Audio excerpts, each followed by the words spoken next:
Hi friends, எல்லாத்துக்கும் வணக்கம். So இன்றைக்கி வந்து பார்த்திங்கன்னா நான் ஒரு கஷாயம் வந்து எப்படி ரெடி பண்ணுறதுன்னு சொல்ல போகிறேன். இப்போ குழந்தைங்களுக்கு வந்து பார்த்திங்கன்னா நல்ல நெஞ்சு சளி கட்டியிருக்கும். ஸோ இந்த கஷாயத்தை குடிச்சாட்டு வந்தால் வந்து அந்த நெஞ்சு சளியை வந்து எடுக்கிறதுக்கு வந்து நல்லா ஹெல்ப்ஃபுல்லாக இருக்கும். இந்த கஷாயத்தை வந்துட்டு கொஞ்சமாக அவங்களால குடிக்க முடியாது, கொஞ்சமாக வந்துட்டு டெய்லி கொடுத்துட்டு வாங்க, நெஞ்சு சளியெல்லாம் வந்து எடுத்துரும். ஸோ இது எப்படி பண்ணுறது அப்படிங்கிறத நான் உங்களுக்கு காமிக்கிறப்ப. ஸோ இதுக்கு தேவையான பொருள்னு பார்த்திங்கன்னா இந்த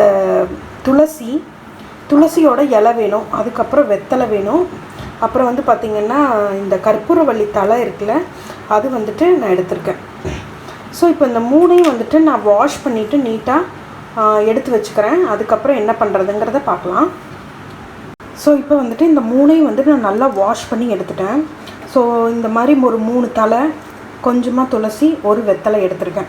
இப்போ இந்த மாதிரி ஒரு பாத்திரத்தை எடுத்து அடுப்பில் வச்சு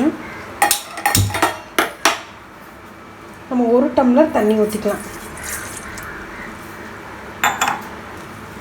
அப்புறம் இந்த நசுக்கின மாதிரி இந்த தலையை வந்து இதில் போட்டுருங்க. அப்புறம் துளசியும் போட்டுடலாம், வெத்தலையும் வந்து பிச்சு போட்டுருங்க.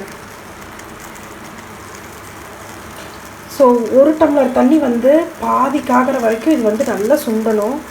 இந்த தண்ணி வந்து அவங்க குடித்தாங்கன்னா நெஞ்சில் கட்டியிருக்கிற சளியெல்லாம் வந்து குடிச்சிட்டு நாளடைவில் வந்தாங்கன்னா கண்டிப்பாக வந்து ரெக்கவர் ஆகிடும். ஸோ இப்போ வந்துட்டு நான் இதை போட்டேன். இப்போ இது வெத்தலையும் பிச்சு போட்டு உங்களுக்கு காமிக்கிறேன். இப்போ இதுக்கு ஒரு கொதி வந்தோடனே சிம்மில் வச்சு நல்லா பாதி ஆகிற வரைக்கும் நல்லா கொதிக்க விட போகிறோம். இப்போ வந்து பார்த்திங்கன்னா நம்ம ஊற்றின அளவுலேருந்து பாதி ஆகிடுச்சு. ஸோ இப்போ வந்துட்டு நம்ம அடுப்பை ஆஃப் பண்ணிவிட்டு இதை வடித்து எடுத்துக்கலாம்.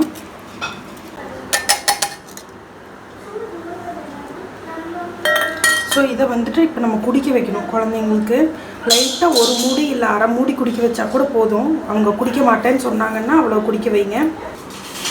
ஸோ உங்களுக்கு இந்த வீடியோ பிடிச்சிருக்குன்னு நினைக்கிறேன். பிடிச்சிருந்துச்சுன்னா மறக்காமல் லைக் பண்ணுங்கள், இந்த சேனலுக்கு சப்ஸ்கிரைப் பண்ணுங்கள், கூடவே அந்த நோட்டிஃபிகேஷன் ஐக்கானையும் வந்து கிளிக் பண்ணுங்கள்.